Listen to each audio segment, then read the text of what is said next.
All right, guys, what's going on? Hope you're doing good. Back with the last video of the year, the last video of the year. So what I'm going to do in this video, guys, I'm just going to go over the most memorable events of 2024 for me.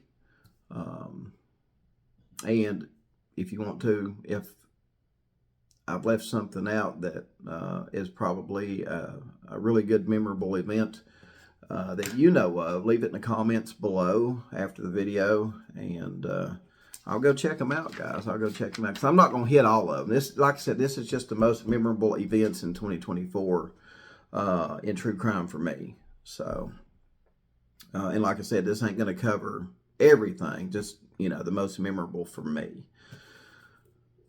So without further ado, guys, April 2024, out of nowhere, we got the autopsy report on Suzanne Morphew. Man, when that thing broke, it was, I mean, it took the news by storm. Autopsy results for Suzanne Morphew showed that she died by homicide, and she had chemicals in her system, her body, relevant to, I guess they're going to try to tie that back to Barry, which he still yet has to be rearrested and tried. That whole legal issue there is a mess. So, but not going to get into that. It's just a memorable event. April 2024, we found out that Suzanne Morphew died by homicide, according to her autopsy results.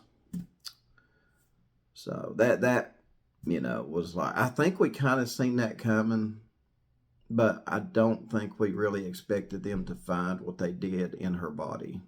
And yeah, I think old Barry, he's got a lot to be nervous about.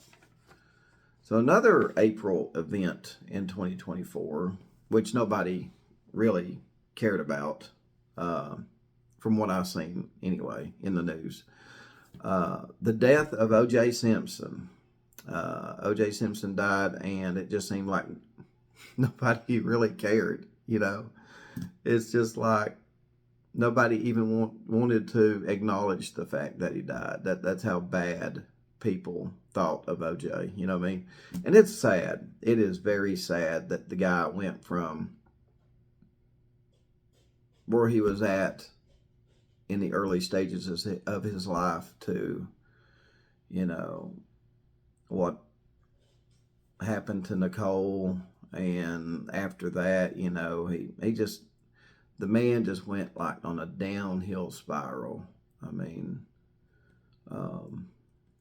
his life, his legacy could have turned out, well, I don't know how much of a legacy OJ has, but I mean, he could have had a great legacy if it had turned out different. You know what I mean? So, yeah, OJ Simpson. November 2024. Leilani Simon was convicted of killing her toddler, Quentin Simon. That one took YouTube by storm. A lot of emotions there. A lot of people grew frustrated at the police because, you know, it's like we know,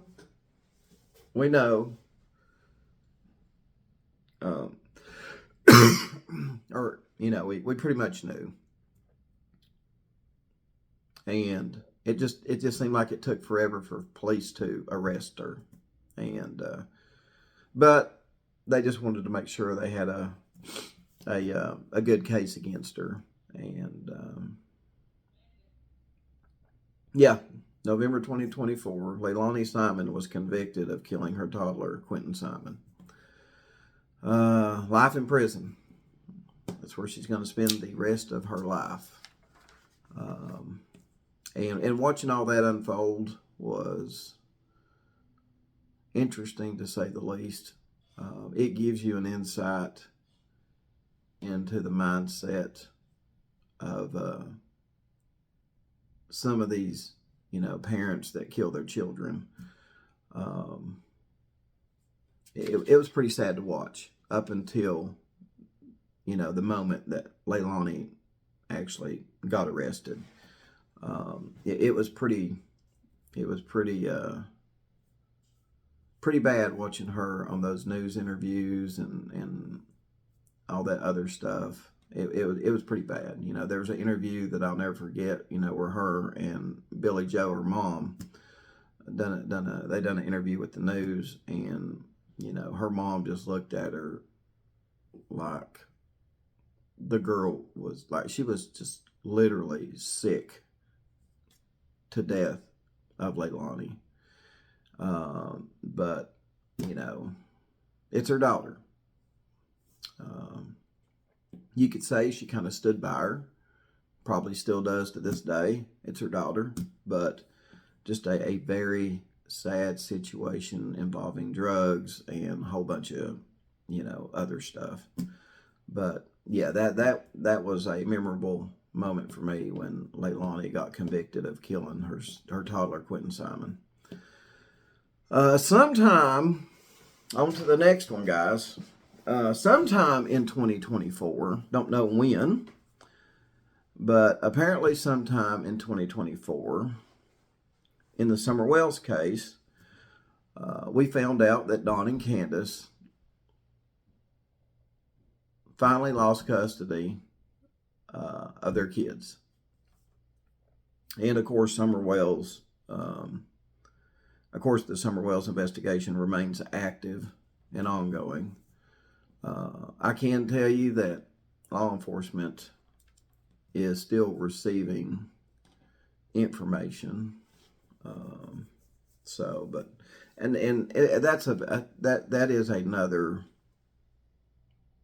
That's another sad one right there. Another creepy and sad. I say creepy because of stuff I know about Dawn Wells. And it's not the SA stuff. It's got to do with we'll just say beliefs.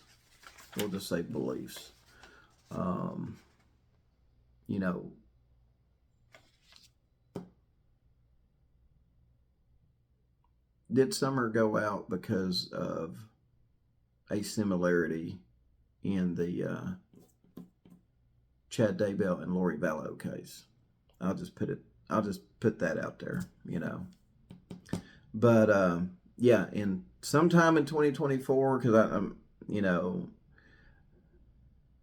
they come out and said that they finally lost custody of their kids. Went on a huge rant and tirade about CPS. Said some pretty bad things, almost threatening stuff to CPS workers. Yeah. There's another memorable moment for me in 2024. Dawn and Candace losing custody of their kids.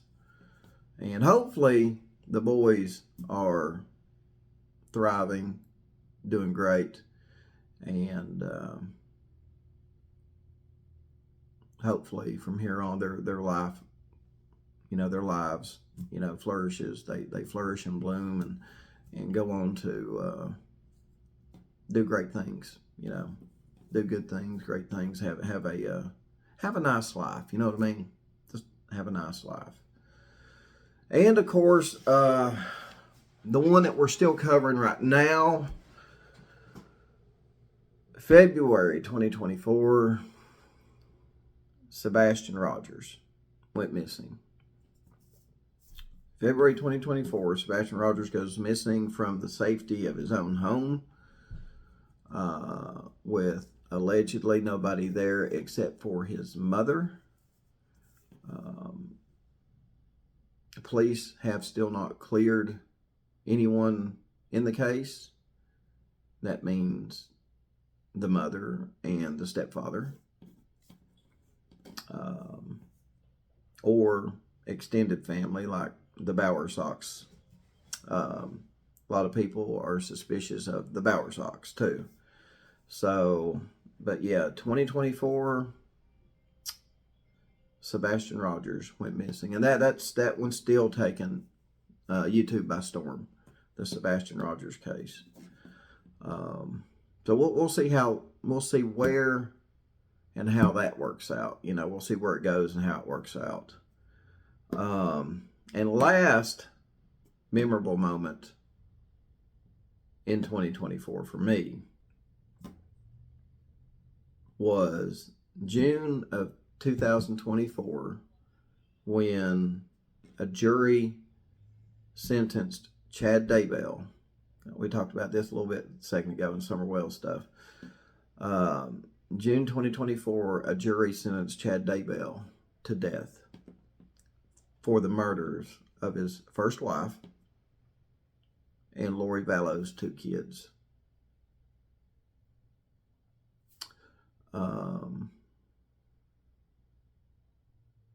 And that is a really creepy case in itself too. I don't know if you guys, I don't know, surely everybody's heard of that, but I felt so bad for the kid's biological dad when he tried to get the police to intervene with Lori, and said she's lost her marbles, and I fear for the kids' lives and stuff. It just seems like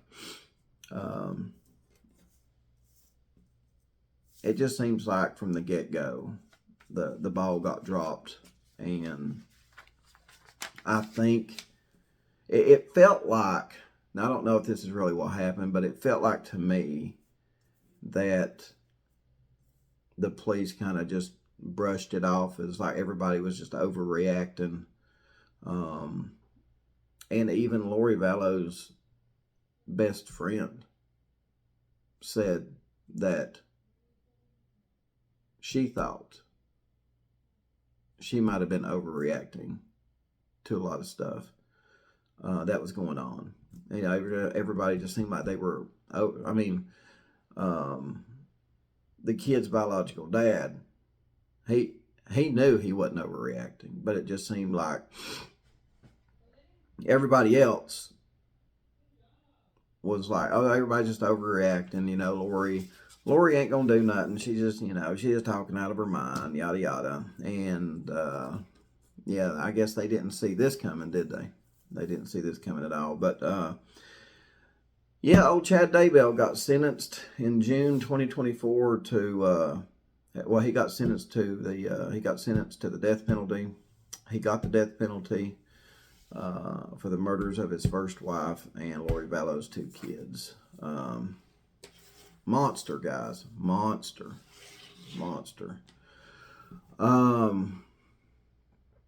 So those are the 2024 most memorable moments for me. Like I said, if there's one that, if there's a couple that you guys have, throw them in the comments below. Would love to hear it. It just, and moving into 2025, man, this true crime stuff is just, it's horrible, guys. It's horrible covering this stuff. But as we cover it, it puts a, for the channels that can cover it and, get the awareness out there, it helps to possibly help to get things done. You know what I mean? Like maybe when someone goes missing and someone tries to do a missing persons report and police kind of brush it off, and social media picks up on it, the news picks up on it, it kind of holds people accountable for their actions. We can go back and go, okay, well, why did you not help this family do a missing persons report, and now the person's dead. In my opinion, when, in a missing persons case, it's like having a stroke. Seconds matter in a missing persons report. Seconds matter. And sometimes law enforcement, it seems, it's just hit or miss. I'm not saying all law enforcement's this way, but here recently in a case that I know about, it just seems like law enforcement, this family went to file a missing persons report on someone, and they kind of just, it seemed like they kind of just brushed it off, and that person ended up being found in the woods dead. But yeah, social media can, and the news, and just the awareness of putting it out there for a lot of people to see what's going on, it can actually hold some people's feet to the fire, hold people accountable. Maybe laws can get, enacted, stuff like that. A lot of stuff happens now on the internet where we couldn't do it 25 years ago. We didn't have YouTube 20 years ago. The awareness of a lot of these cases, it wasn't like, you had to literally either read about it in the newspaper or watch it on TV. You know what I mean? So anyway, guys, let me know what you think. And like I said, if there's anything, that is a most memorable moment for you in true crime in 2024 that I didn't cover, drop it down in the comments. Let me know. Would love to hear what you guys think and speak of that happened in 2024. All right, that's it. I'm going to get off here and do some eating and ring in the new year. So, last video of 2024. Again, thank you guys for all the support. Appreciate it. And I'm sure 2025 will be another busy year, unfortunately. So anyway, guys, that's all I got for you. And I'll see you next year.